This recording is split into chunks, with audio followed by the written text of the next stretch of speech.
There's the Bollywood version of being true to who you are. And there's realistic fiction from Sabina Khan. Even in 2019, there were few books available about Muslim teenagers who find themselves living in and between cultures. So, Khan wrote one. Her follow-up, Zara Hossain is Here, is another honest look at the life of a Muslim LGBTQ teenage immigrant and her family's efforts to legally stay in America. I wrote this story so that readers can understand the challenges that lots of immigrants face while they're living in the US, when they're trying to build a good life for themselves, and then someone's random act of carelessness or hate can completely destroy their lives. Mandy Manning, 2018 National Teacher of the Year, honored for her work with refugee high school students here in Spokane, knows what the fictional Zara Hossain experiences still happens right here. So kids born in the United States will yell racial slurs at some of our kids. They will say things like, go back to your country. But that said, my kids are still hopeful.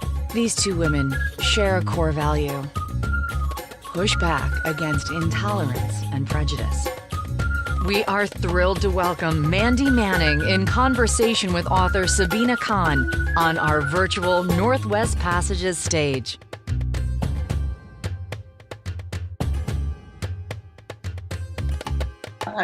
Okay, Yes, so I was just saying that I was watching all of those pictures go by of people like sitting on a stage interviewing and all this, and I was wishing that we could be in the same room. And I mean, we are a little bit in this virtual environment, but I'm so honored to be speaking with you today. So welcome. Thank you so much. I'm very, very excited to be here and speaking with you, Mandy. And thank you to the Northwest Passages, the book club, and the Wishing Tree bookstore. So yeah, thank you for having me. I'm very excited. So it's pretty exciting. The book's been out for almost 2 weeks now? Yeah, that's right. So I was just thinking as I was reading this book, and it's very powerful. I want you to know that I cried a couple of times during this book. Thank you. And because I taught in the Newcomer Center for New Immigrant and Refugee Students for roughly 8 years. And I just thought about all of the students who came through my classroom and the experiences they had. And granted, most of them had just arrived in the United States. And we're just now beginning to build their home here in Spokane. And then, of course, I did have students who went on and come back and check with me all the time and everything, and I'm still in contact with several of my students as they go through this whole experience of being a refugee and or immigrant in the United States. It is a very singular experience. And so I just, diversity in young adult literature is so important. And I know for my students, especially this book, Zara Hossain is Here, it would have been incredible for them to read. And so just thinking of your own experience and everything, what was the first time you recall reading a book, or maybe your children reading a book that represented characters like you?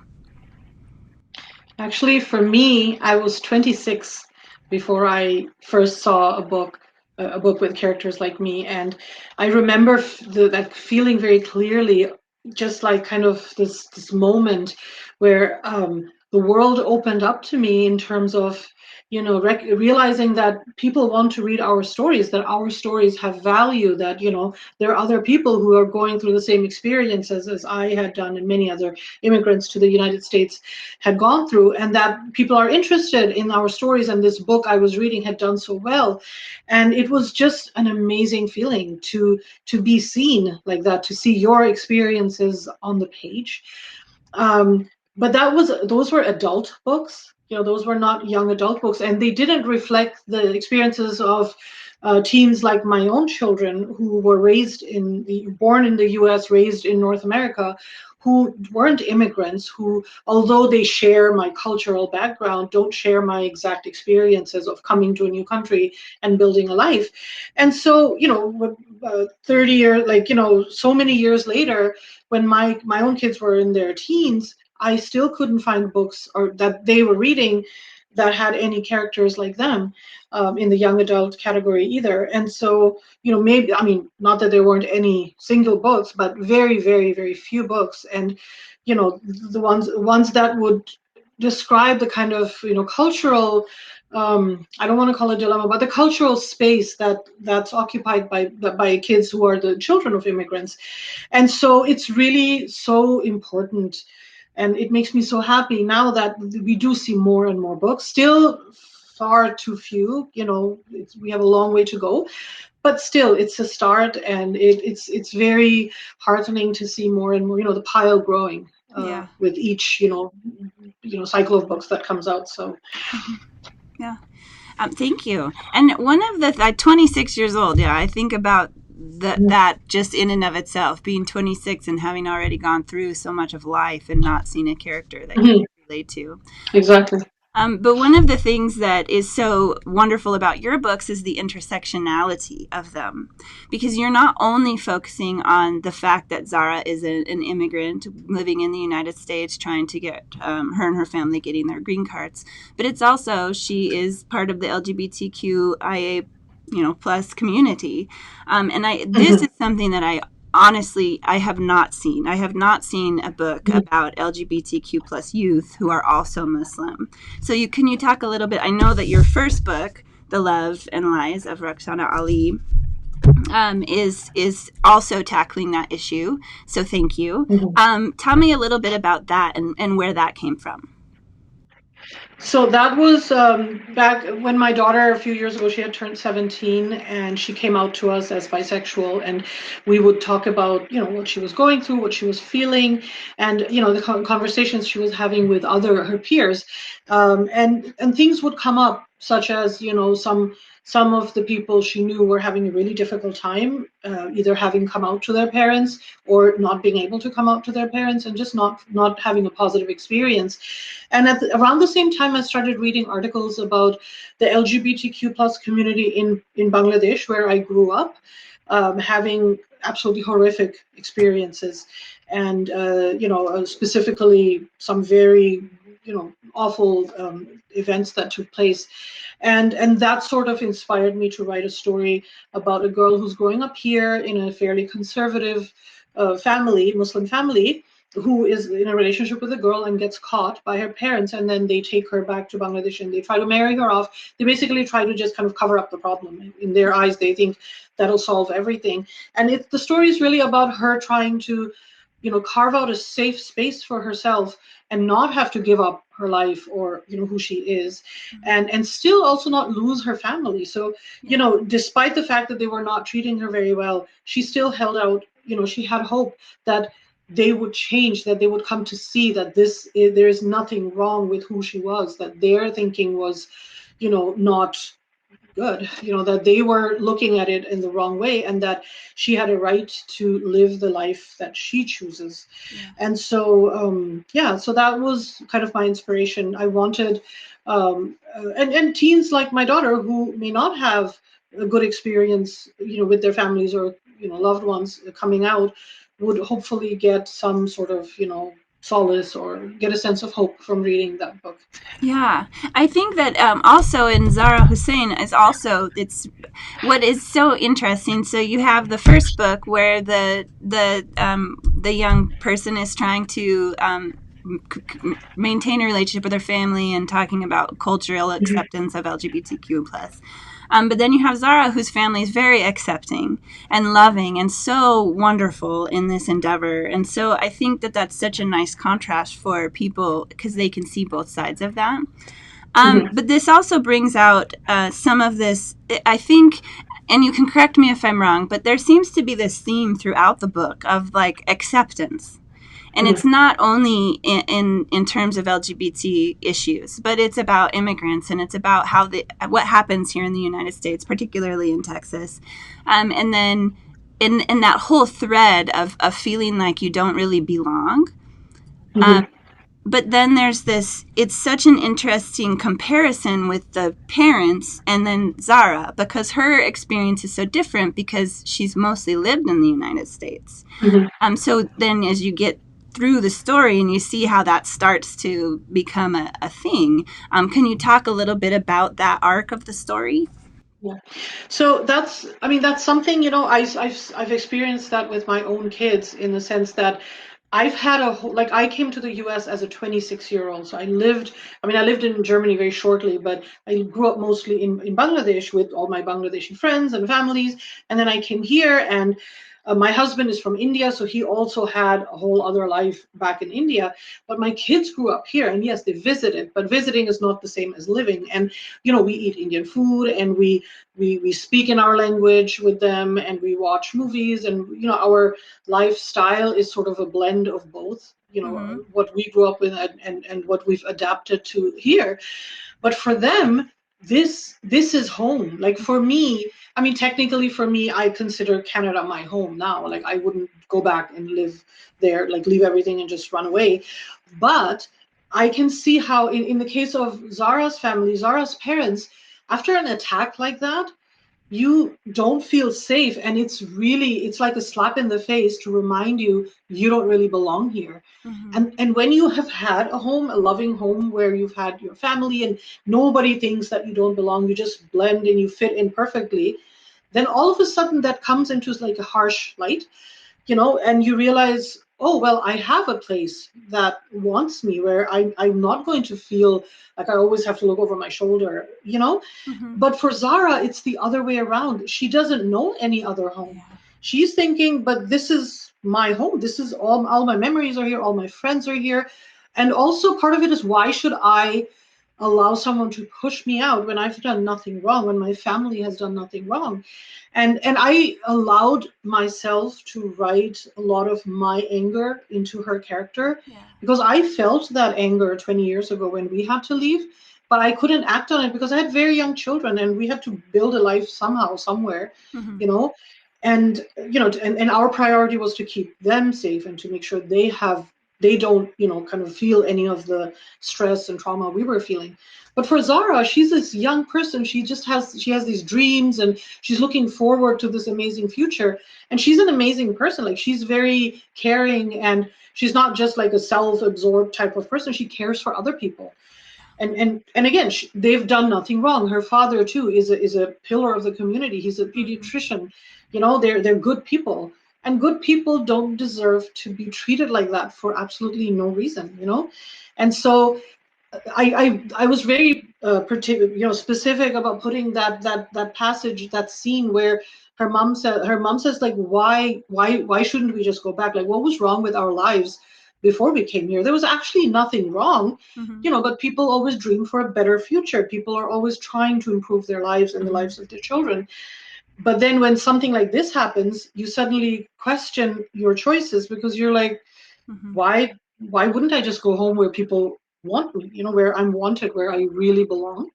And so, but again, it's not the same for her, because for Zara to go back there, even though she would look like the rest of the people there, she would blend in that way, but from inside, like, her body language, her mannerisms, the way she thinks, everything would be very different. And so she would feel like an outsider. Yeah.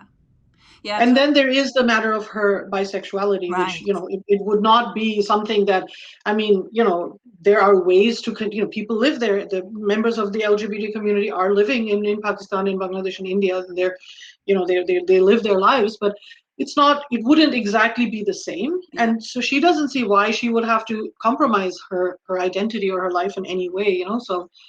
And that's such a powerful conversation as well, when they really think so. have that conversation about what it would mean for her to go to Bangladesh, and then also then trying to see through her parents' eyes and that experience, and then seeing the father's, he's built such a career, and then to have to, and it's so that is one of the most poignant, powerful parts in the book. I mean, there's so many.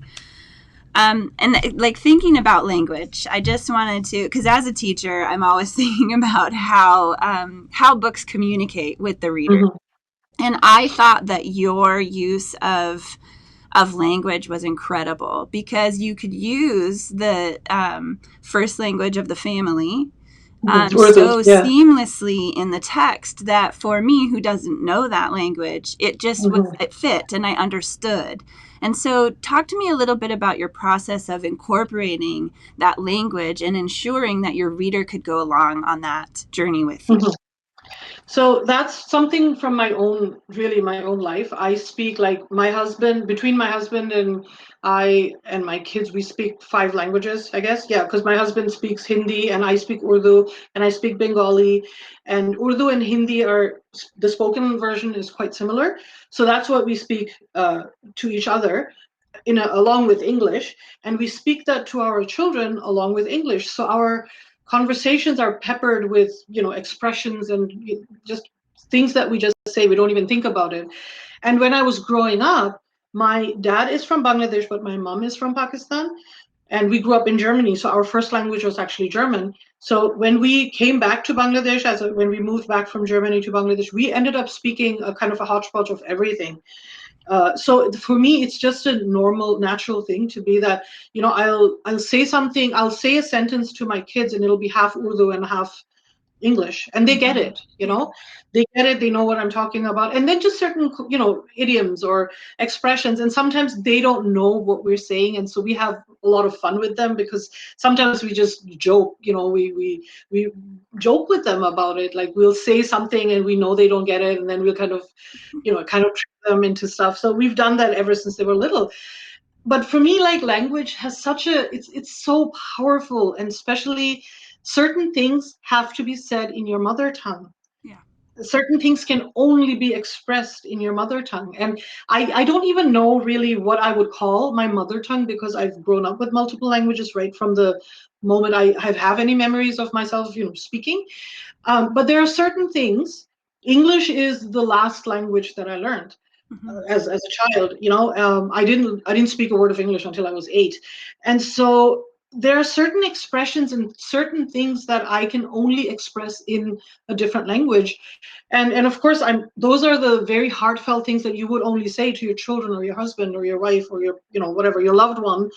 And so it's just natural that that comes out, and just certain, what do you call them? Like calling someone dear or honey or something, but you say it in your language, because that's just how you grew up, and that's just, and grandparents come into the picture as well. Like when my mom visits my kids, she doesn't speak fluent English, but she's very close to them. They've somehow managed to communicate very, you know, seamlessly, effortlessly in several different languages. Yeah.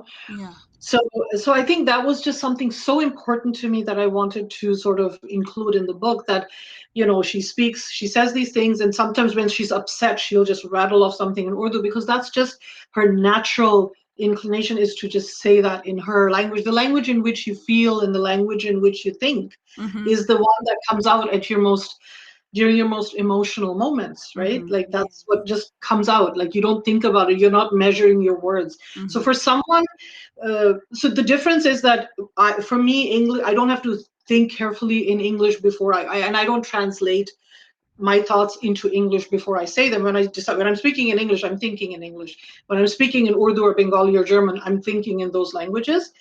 For Zara, it's different. Obviously, she understands Urdu, but she's not fluent. I mean, she came here as a 3-year-old, so she understands it, but she's not like super, super fluent.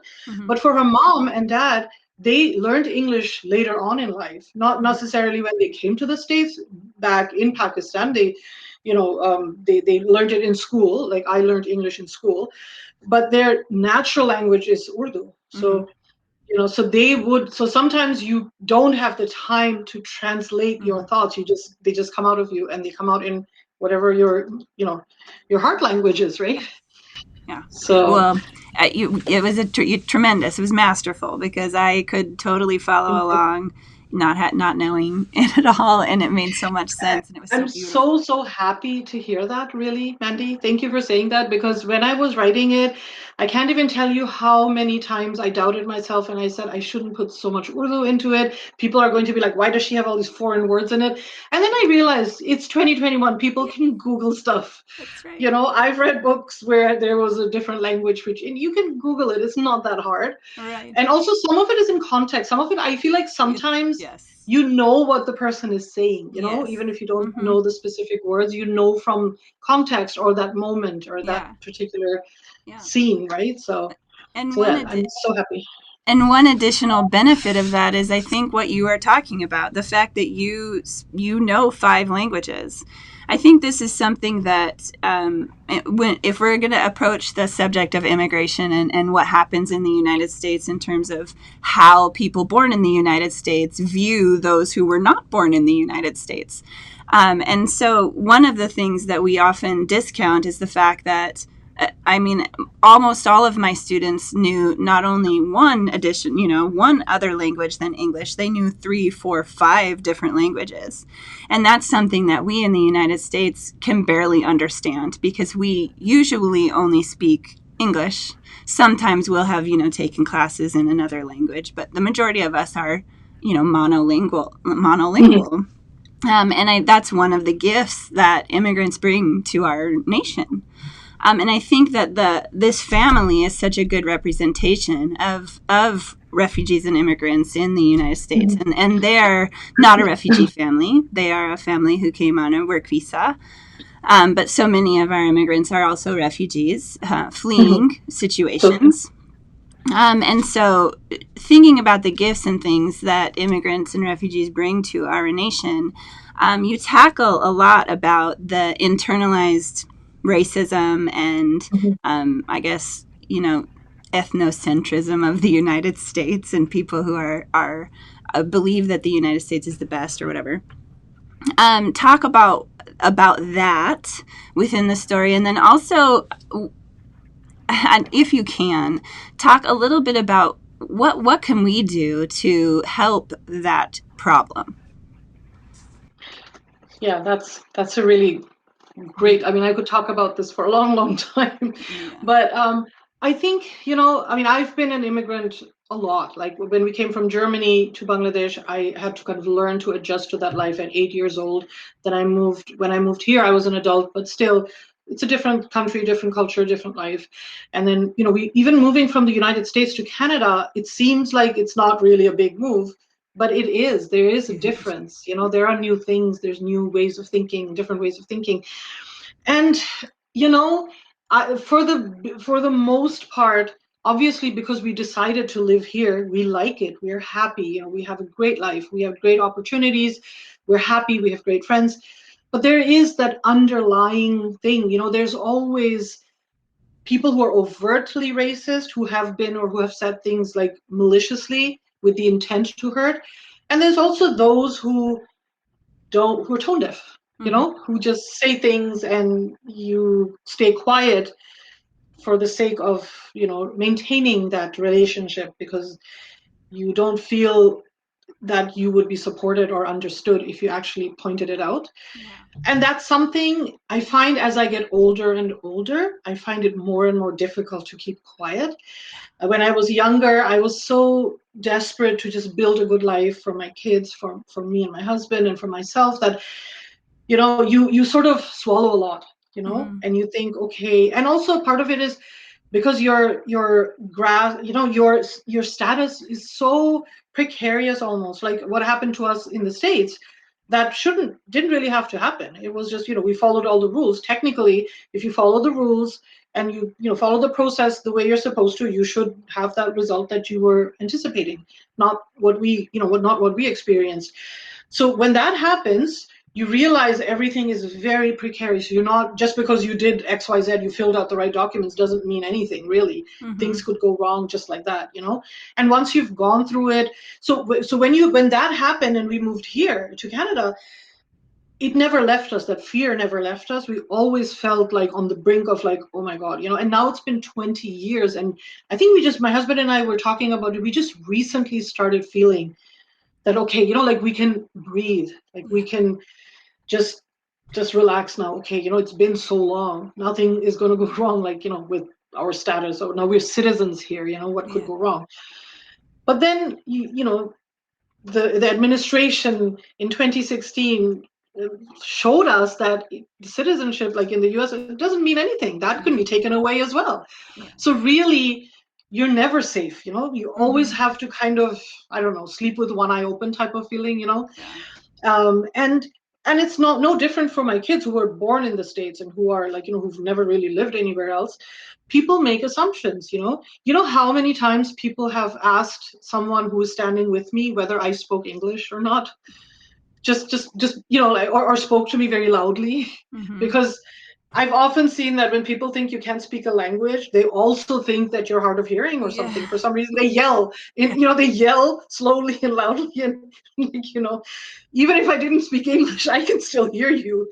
But it's just really frustrating. And most of the time, honestly, I laugh it off. Like I laugh it off because I don't know, like how many people are you going to start a fight with? You know, at some point you're like, "Ugh," you know, like you have to pick your battles, right?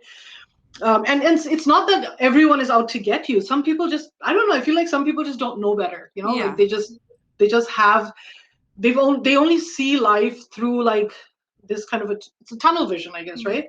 Like they don't know something else, you know.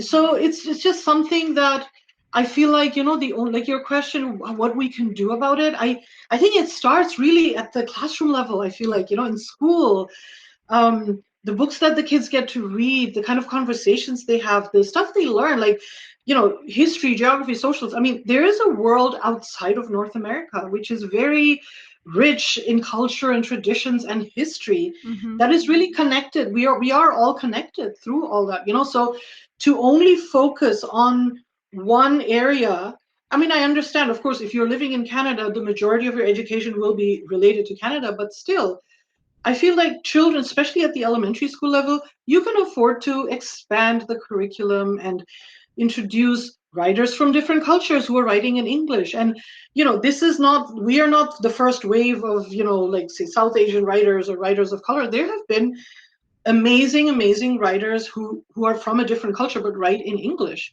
you know, and their novels are just amazing and they teach you so much. And it's just a different perspective. And that's so important. And you know, and you know why I say that is because sometimes when I read comments about my books, so my books, the characters' parents are usually immigrants who are not native English speakers. So even though they speak English fluently, the way they form their sentences, the way they express themselves is going to be a little bit of a translation from their own language, the grammar and things like that, especially if you're not extremely fluent, you know, if you haven't learned English at a very young age. So if you're Bangladeshi and you always learned Bengali and you think in Bengali and you speak in Bengali, when you start speaking in English, it's natural that you're going to kind of, you know, your grammar is going to be a little bit different. The way you express yourself will be a little bit different. And so a lot of people have commented on both my books saying that, oh, they talk, it's weird the way they speak. And it, of course, the things, I get it's weird because you've never seen it before. You've never heard it before.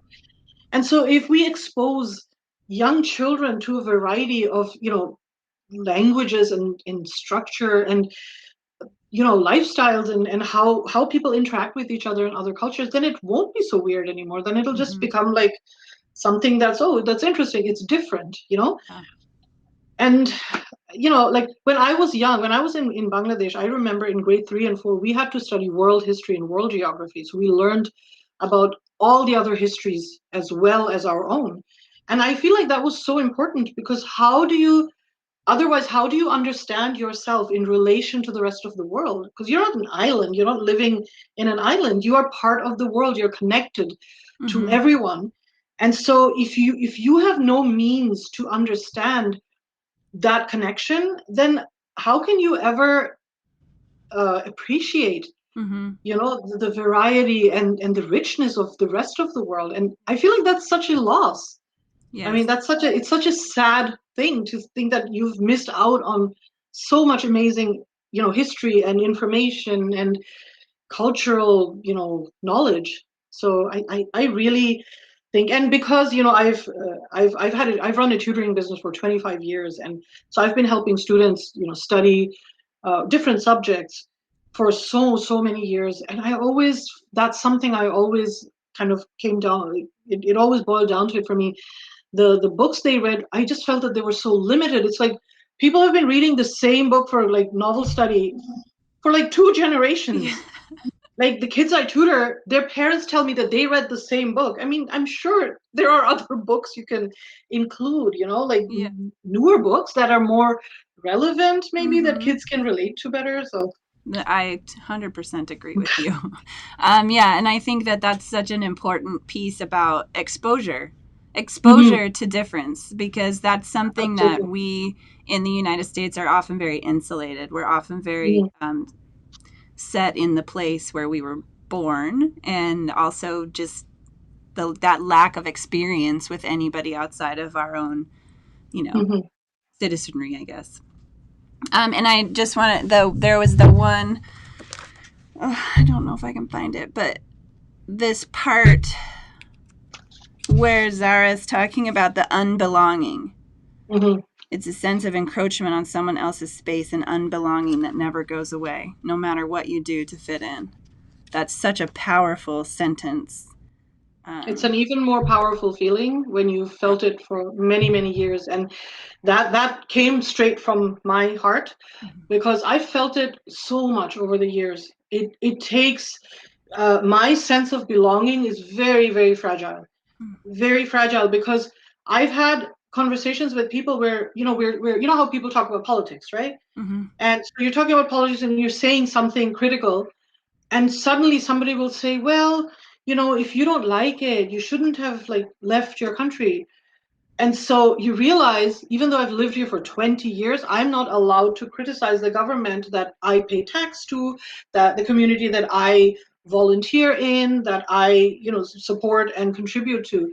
But I'm not allowed to say, even though I'm a citizen, I've been a citizen for like years now, but it's because I don't look like other people. Yeah. And the irony is sometimes the people who will say it are immigrants themselves. They're just a different color than I am. Yes. And so it really hits home when people say that, and you're constantly reminded that you'll never truly belong because that's, I don't know, like you'll never truly belong because you, not just because the color of your skin, but maybe a lot of it is the color of your skin, but to some people you will always be an outsider. It doesn't Mm-hmm. matter, like if you, like people who are born here, my kids will get asked like, where are you really from? Yeah.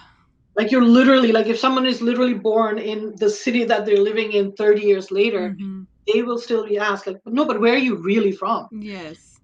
And so that's something that happens to so many, like I hear this all the time. And so how can you feel like you belong when people ask you that? Like you can't. And if you do for a moment, somebody will come along and remind you that no, don't get too comfortable. you know Mm-hmm. so that is something that was really, that's something I have felt, that's something my kids feel, my husband feels, and Zara feels. And there's lots of Zaras out there Yes. who feel that. Yeah. And it's been mentioned several times that this book, it a little bit reflects your own experience. Can you talk just a little bit? I mean, you've already talked tremendously about that, but there are events in this book that are very upsetting and disturbing, and so I'm sure that there are many people out there who are like, is there some experiences that you had that were? Well, I should clarify, nothing that brutal happened to us, thankfully, Thank but goodness. but Yes. thank goodness. But I've read many, many articles and many stories about people that it's happened to. What happened to us was more of a clerical error, that Mm, the lawyer who was working on our application decided for some reason not to tell us that he had forgot to file a crucial piece of documentation. And so when my husband called to check up about 8 months before his work visa was set to expire, and we were expecting our green cards at the end of that year, and he just very casually said, oh yeah, you know what, it's not going to happen because I forgot to file, I don't know, like some piece of paper.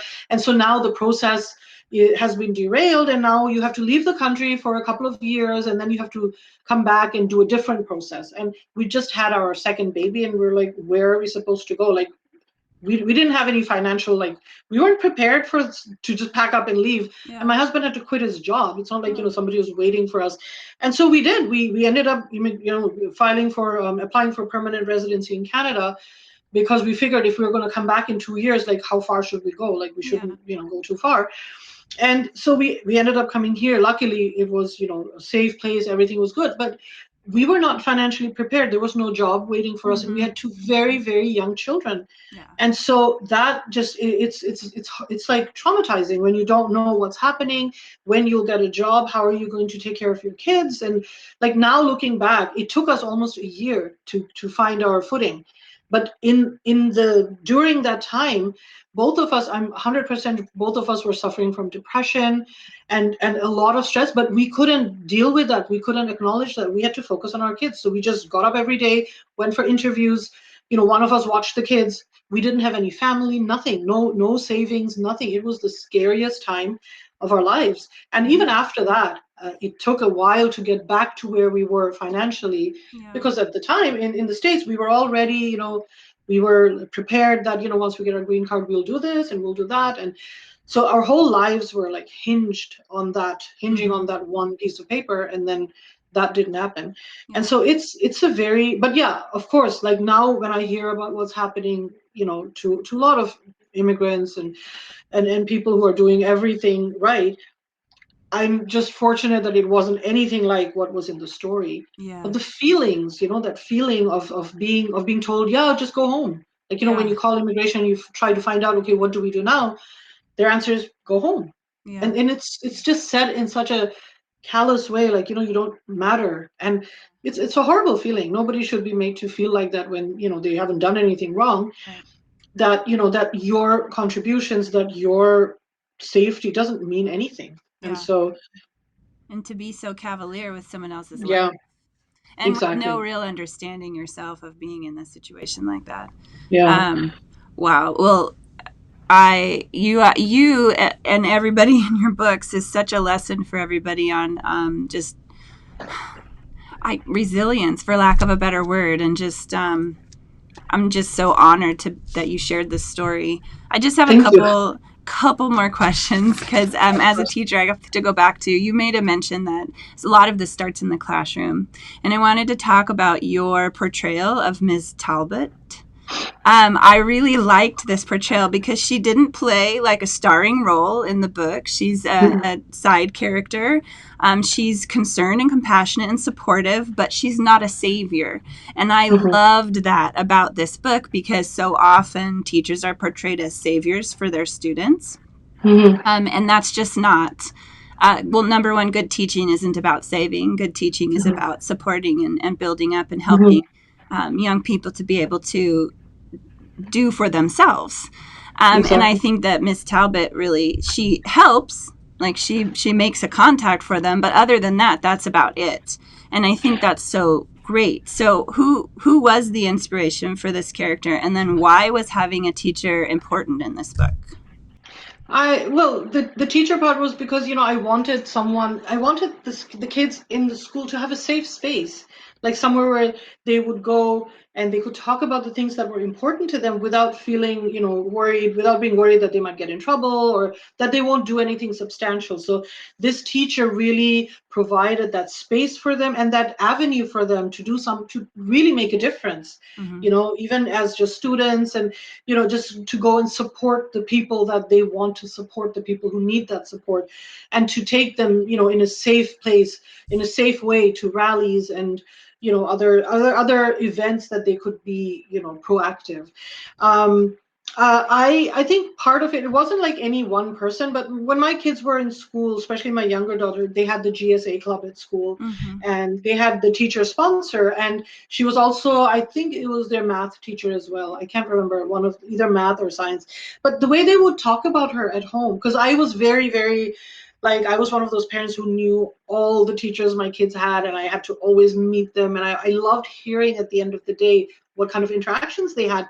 So over the years, both my daughters went to the same school. They had the same teachers, because they're 4 years apart. They had the same teachers, and they would just speak of one or two specifically. They would speak very highly of them, and you could tell by the looks on their faces that after their interaction with those teachers, they felt empowered. And I think what an amazing job, what an amazing thing to do, to empower a child, not just teach them the math and the humanities and whatever, that's obviously the job. But there is this other job, I feel like, as an educator, that because you're a kid, like my kids spent more time at school almost than they did at home, just Yeah. that's how it is, right? And it was just very, I don't know, like, when you trust your children and let, you put them in the not the care, but you know what I mean, like when your children are in the care of other adults during the day, and you realize that those adults are doing this something amazing with your kids, something that you as a parent want to do, that's just like, that's very inspiring, right? Because not everyone does it, not everyone can do it, but there are a lot of teachers who do that. And my kids have been fortunate. They've had some very amazing teachers in elementary school and in high school and in college as well. um, and so I think it was just little bits and pieces from different stories I would hear from the kids that, I wanted to create this, just someone who's, I mean, it's one thing to talk to your peers about stuff that, you're struggling with, or that you wish you could make a difference about. But to have an adult supporting you and showing you a safe way to actually do that, that's a huge thing, because that starts you off on a life of, being active in social justice, so Mm-hmm. yeah, as opposed to just reading about it in papers or signing petitions, and I mean, that's important as well.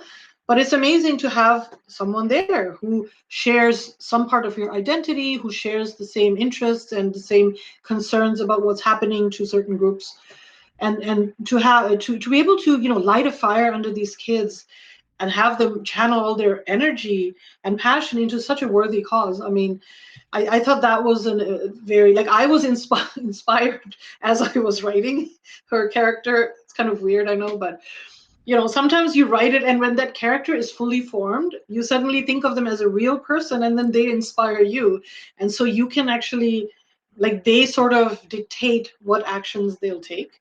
Yeah. So Yes. Yeah. yeah. Oh, I love that. Thank you. That was amazing. So I have one more question. So this will be my last question. But I am to understand that you had a career as an educator or in tutoring, or In tutoring, yeah. I've um, before becoming an author, or maybe even during. During, yeah. How long have you been writing? And what I also write, I write way different stories than you, because mine are horror stories. But Oh. so what tips can you give to people who are, working with kids but also writing? Well, first of all, because I write for young adult and my students were mostly high school kids, it's just a natural flow, Mm-hmm. because like, even though I was tutoring them, like, one-on-one, mainly, sometimes in small groups, but they also confided in me. They also shared, the anxieties they had about college, and what are they going to do, or what if they don't pass this test, or they feel overwhelmed by, some subject, and something isn't going, or some friends drama and stuff. So they would share those things with me. So and then my children were also teenagers at the time when I started writing, so it all sort of kind of flowed very naturally Mm-hmm. into the stories, like, not their stories specifically, but like the way they talk, the way Yeah. the things they're dealing with Mm-hmm. on, little daily dramas and things, and joys, and whatever. So that was there. And I've been tutoring since 25 years now. Yeah. I just started it because I wanted a way to stay home with my kids, and I really love math and chemistry, and so I wanted a way to just kind of keep those skills sharp, and just I really enjoy helping kids with math and chemistry, and English and socials too, but mostly I would do math and science, math and chemistry. And so it's really great to use different parts of your brain, because the writing comes from such a different part, and then I love just doing the technical part in math, like the formulas and the equations, and the problem, like working through those problems. And then also I love seeing that that spark when they get it. Yeah. It's so rewarding. And sometimes they're too shy to ask in class, Yeah. because there's 30 kids in a class. Some kids, not everybody gets the same chance. Not everybody will raise their hand and ask a question, because they're so worried that people will think whatever, right?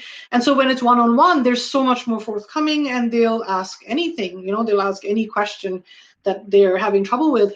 And it just brought me so much joy to be able to break something complicated down into simpler terms and then see how they're slowly learning to build it up themselves, and just to see that, and then for them to come back with their next test and they got a really good grade, and it's just so exciting to see a child gaining that confidence again, because sometimes they're very kind of down on themselves if they didn't do well or they don't get it. Sometimes they're just ready to give up on, like, oh, I just don't get math. And then you figure out a way that they can really get it, and it's just an amazing feeling when they get it and they're like, wow, I can do this, and then that just sort of sets them off into this, like this, they have a little fire under them, and then suddenly they can do everything. Yeah. So I 100% love that you love math and science and you're a writer. Like that's really an incredible combination. So is there anything that you want to add before we end this lovely conversation? Well, I've really enjoyed this conversation with you. It's just lovely to talk about someone who who works with children who are immigrants and refugees, and who's a teacher, and and who just kind of gets it, because you see firsthand what people are experiencing, and yeah, I just had such a great time. Yeah, me too. It's been a gift for me. A gift for me. Thank you. Thank you. You've filled me up. So I appreciate that so much. Thank you so much. Such an It's so incredible nice of you to say. conversation. Thank you. I agree. I loved it. Well, thank you so much for joining me here at Northwest Passages Book Club. That was so fun. I hope that you had fun with me. It's a tradition at the end of these talks to have a raffle, and today we're going to raffle off a limited print edition of this book, so good luck. Hang on, here we go.